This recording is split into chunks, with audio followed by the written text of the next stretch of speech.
మరొక యజమానుడు వచ్చాడు. యజమానుడు వచ్చి రోజు నా పొలములో పని చేస్తే 500 కూలి మాత్రమే ఇచ్చేవాడిని, ఈ రోజు 2000 ఇవ్వాలనుకున్నాను అన్నాడు.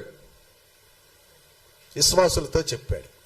లేకపోతే ఒక నాయకుడు వచ్చాడు, నేను ఎలక్షన్లో పోటీ చేస్తున్నాను, నాకు మీరు నా వెంట మీరు వస్తే, అనౌన్స్మెంట్కి మీరు తిరిగితే, ఊరేగింపుకు మీరు తిరిగితే ఒక్కొక్కరికి 1000 రూపాయలు ఇస్తానన్నాడు. ఇప్పుడు ఏమనాలేమా?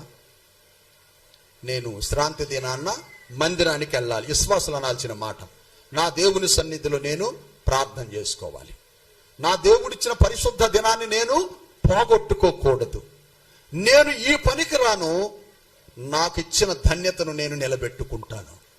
అలా కాకుండా అది వదిలేసి మీ వద్దకు వచ్చి నేను అటు ఇటు ఊగుదునా, మీ పనుల్లో నేను అటు ఇటు తిరుగుదునా?